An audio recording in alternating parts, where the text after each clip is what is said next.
A missing Utah woman found dead during a business trip, where detectives discovered her body and the latest on the investigation.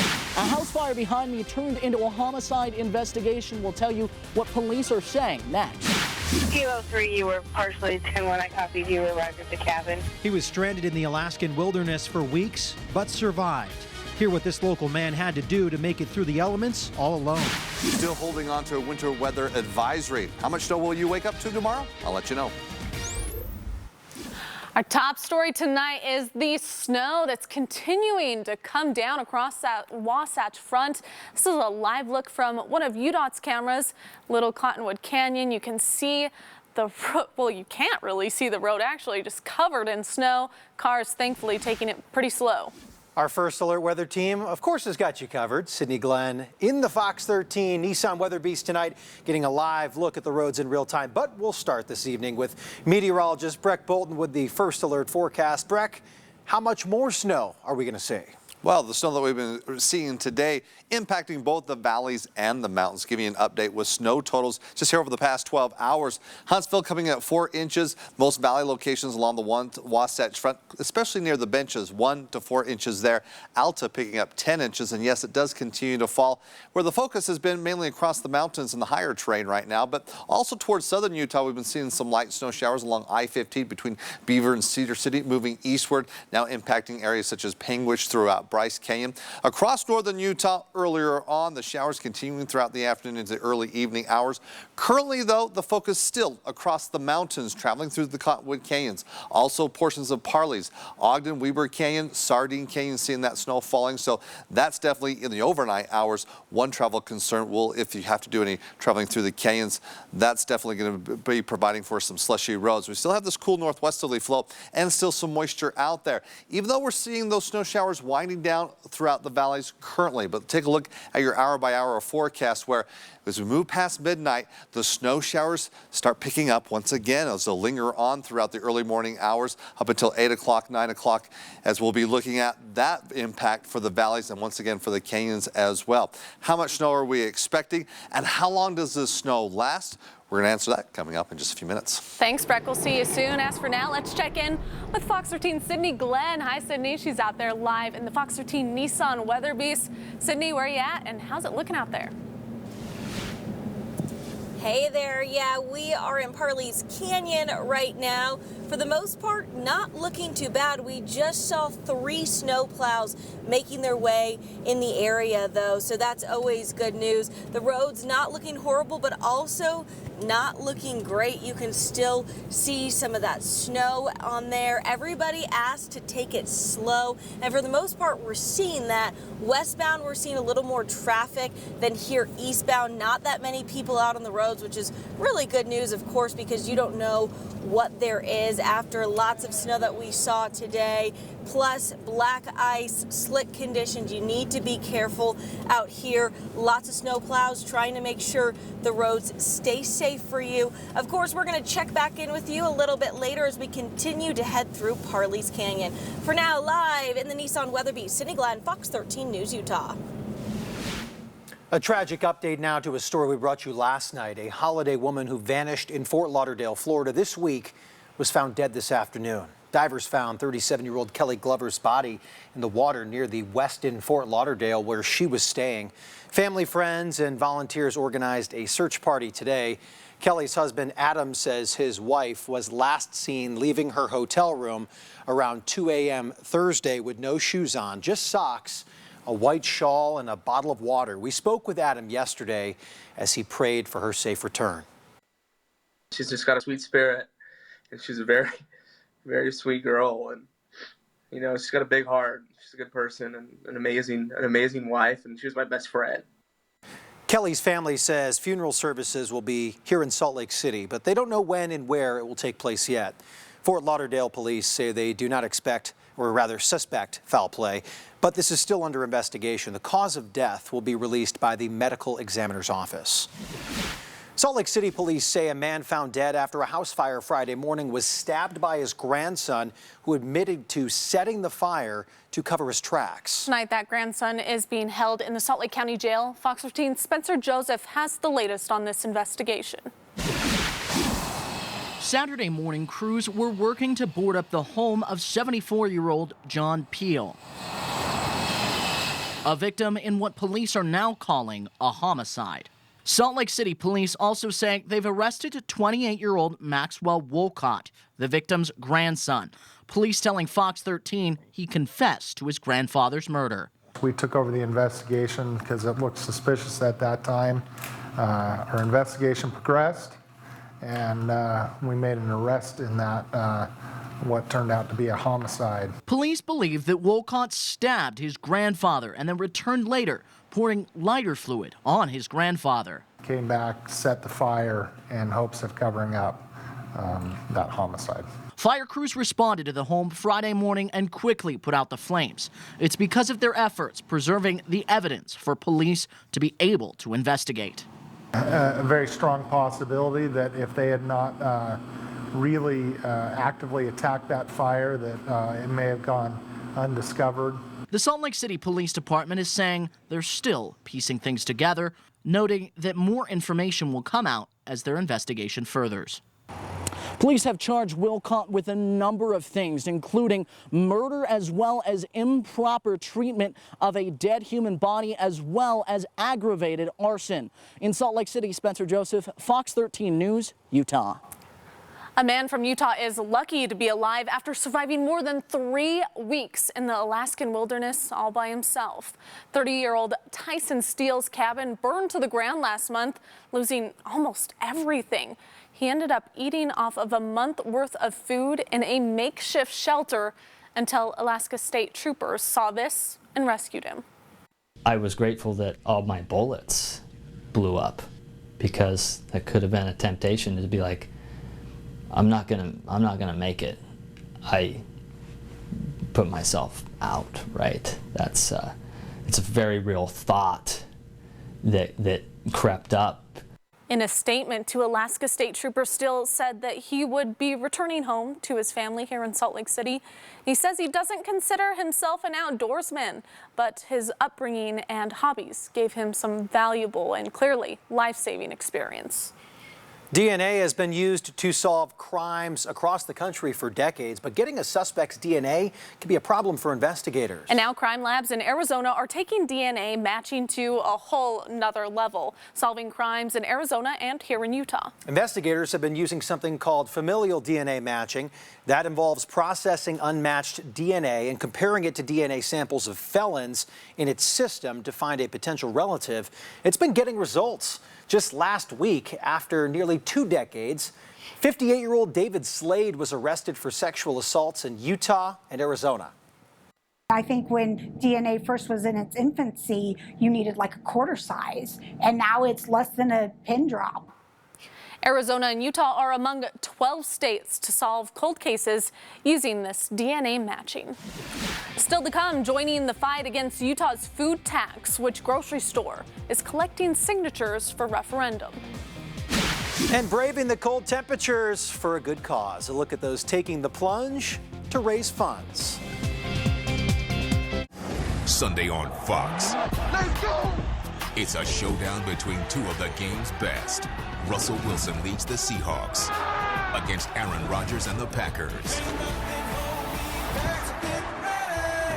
The NFC divisional game, Sunday on Fox. We have 10 unexpected ways to use your microwave that will blow you away. Eggplant parm in the microwave.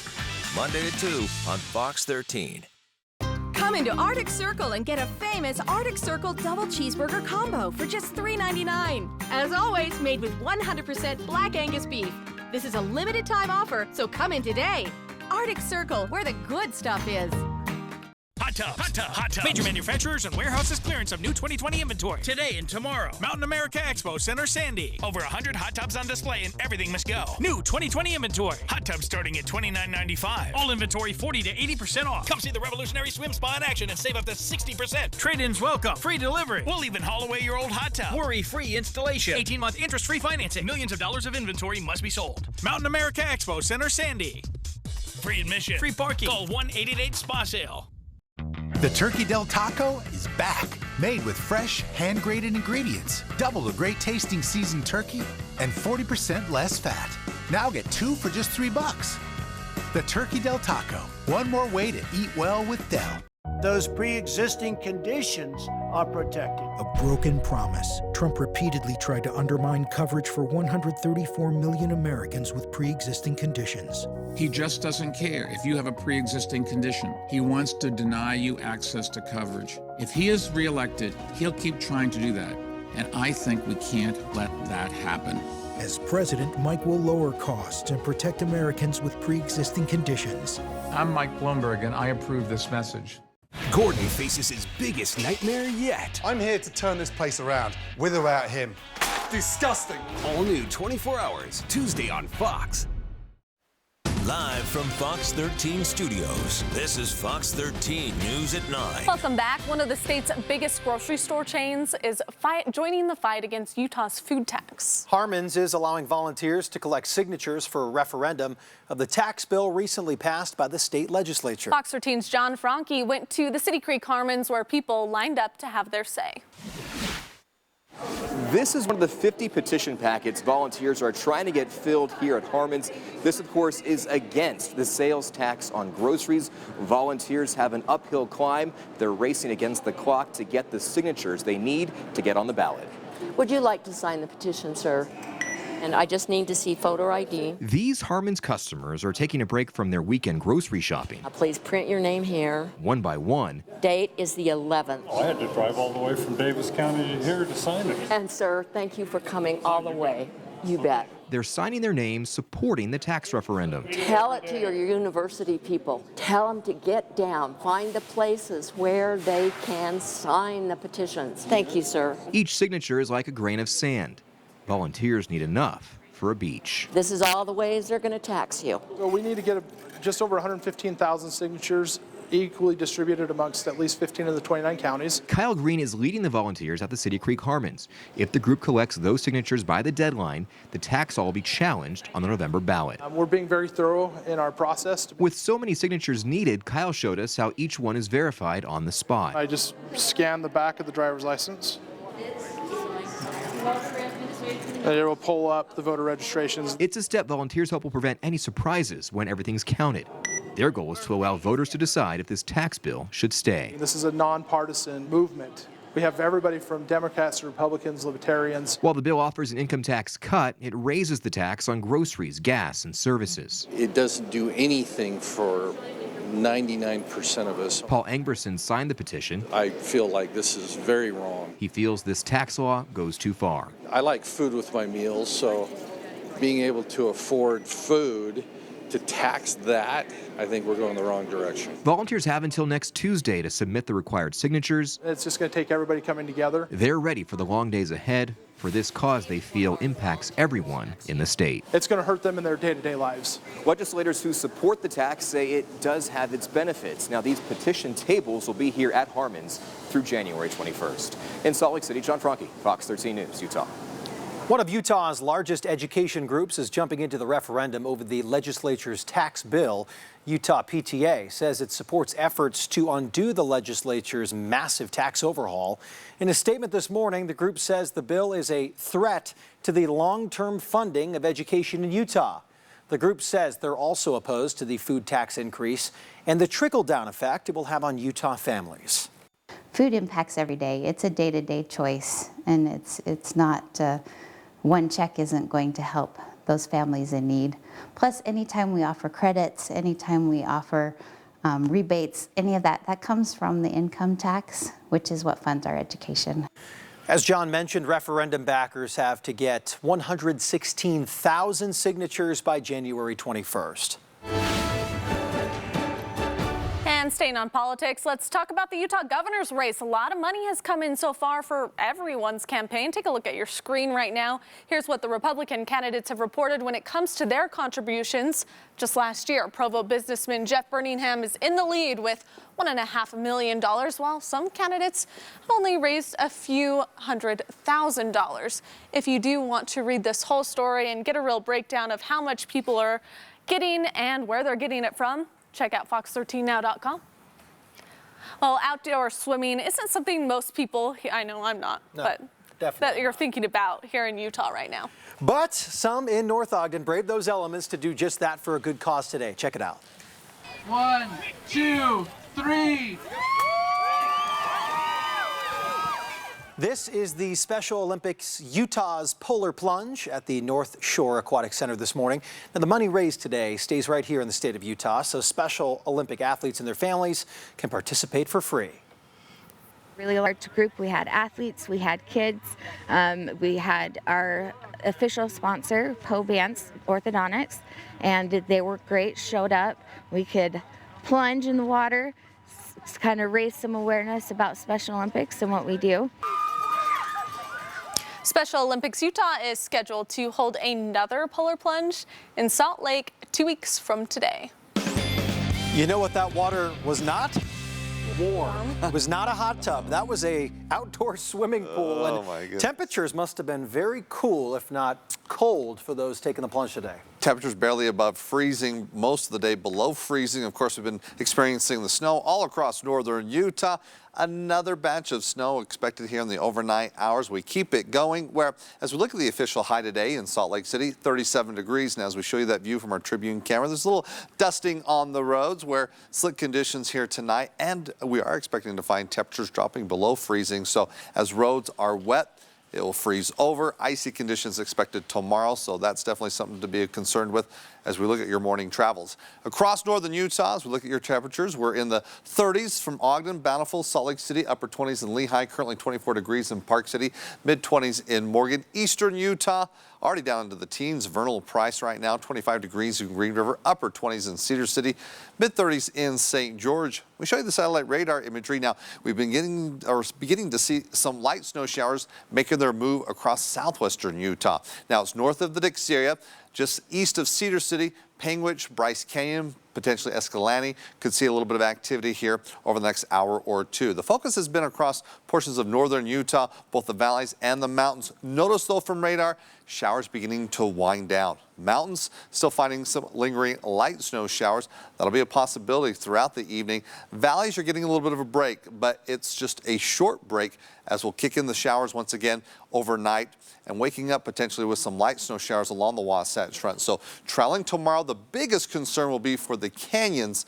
Valleys, though, at least on the benches, could see some slick roads. But again, with these cold temperatures overnight, could see some icy areas and black ice a possibility as well. Okay, we have the showers this morning, then this afternoon, another storm on tap, even though we'll see a break tomorrow afternoon. Come tomorrow night through Monday, another round of snow. All these storms coming in from the northwest, and with each storm, they get a little bit bigger, have a little bit more wider spread impact, and that's what we're beginning to see, where over the past couple of days, the focus has been across the north, where, as you can see, for most of northern into central Utah, we still have a winter weather advisory that'll be in place until 10 o'clock.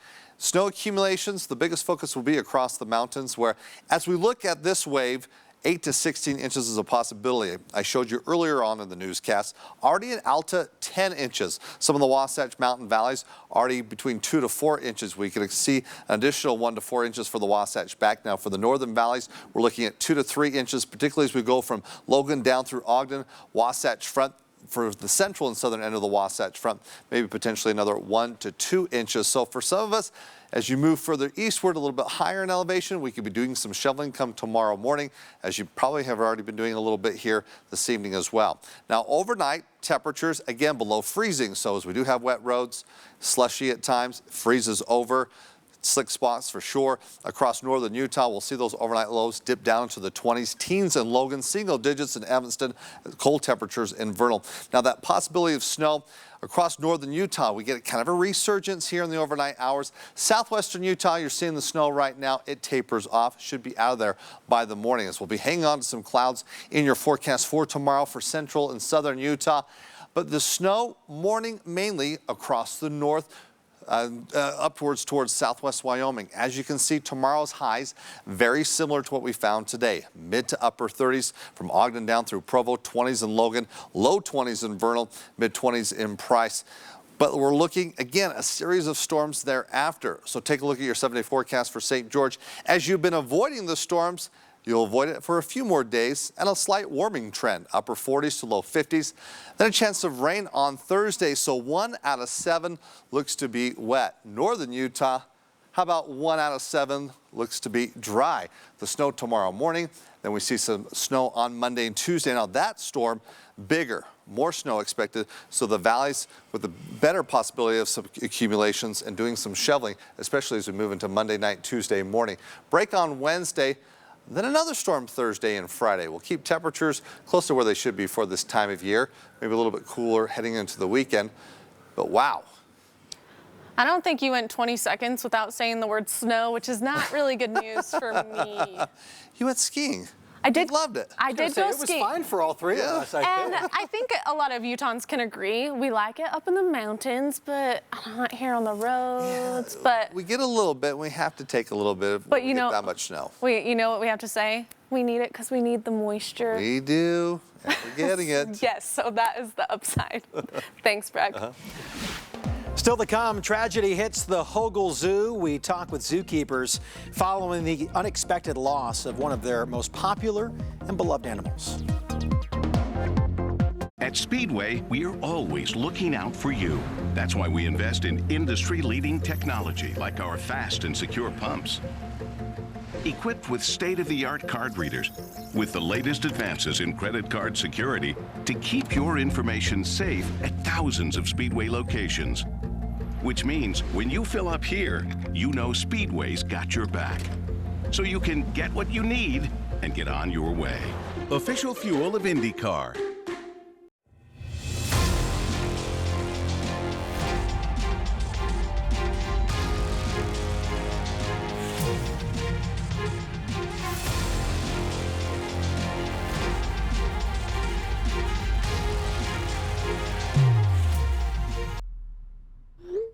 It's easy to be epic.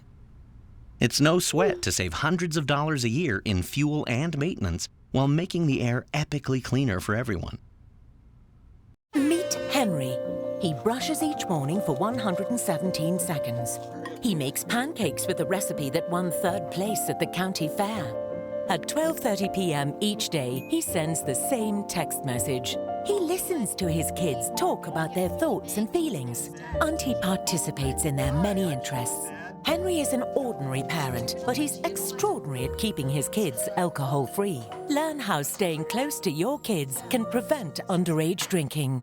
Get fully funded online while in the comfort of your home or favorite coffee shop while visiting don'tbebroke.com. Click the Apply Now button, fill out the quick application, choose cash or direct deposit, and you're done.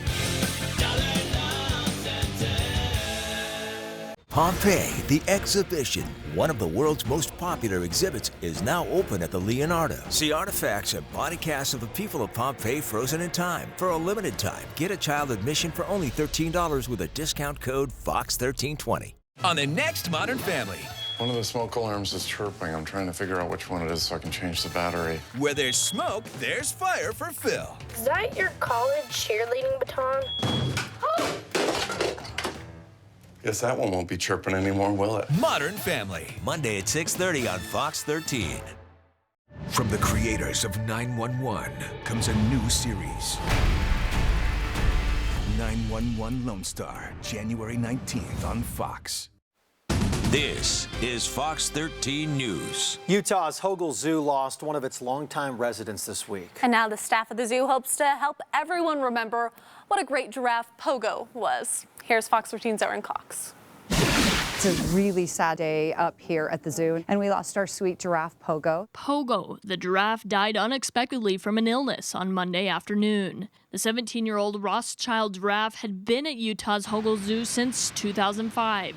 She was also pregnant, 5 months away from giving birth. We lost not just Pogo, but her unborn calf as well. Pogo and her unborn male calf's untimely death has left the community and zoo staff heartbroken. She was very much a community favorite. To lose one it's just always a difficult time, and it impacts the entire staff and the community. I've never seen an animal succumb and have such an acute and quick illness and passing away. That I'm still in shock from that. Zoo veterinarian Erica Crook tried to help Pogo during her final hours. I think one word that comes to mind is feeling helpless. I could tell that she wasn't herself, but we were completely limited in what we could do, especially when it happened so quickly. The staff at the zoo say Pogo's death was not pregnancy related. They performed a necropsy to determine why she died and found her intestines looked abnormal. We highly suspect some sort of toxic event in her guts, or possibly bacteria or virus. They are still analyzing the samples and expect it to take another week or two before they have final answers. In the meantime, the zoo staff is remembering Pogo. Pogo was very curious. Pogo wanted to know what the keepers were up to with other giraffes, even if she wasn't sure she wanted to be a part of it. Pogo also loved Utah's cold winter weather. Where the other giraffes would kind of hunker down in the barn, she liked to come out into our winter yard and feel that cold air on her face. We will definitely feel her loss. Erin Cox, Fox 13 News, Utah. Pogo will continue to be an ambassador to other giraffes. The Hogle Zoo collected her fat tissue and amniotic fluid to help generate stem cells for other giraffes in need. We've got snow, slick roads. We are telling you exactly what it looks like right now in Parley's Canyon. Join us in the Nissan Weather Beast. Severe storms sweeping across the South and Midwest being blamed for several deaths. I'm Jackie Heinrich in New York with the latest on the deadly conditions coming up.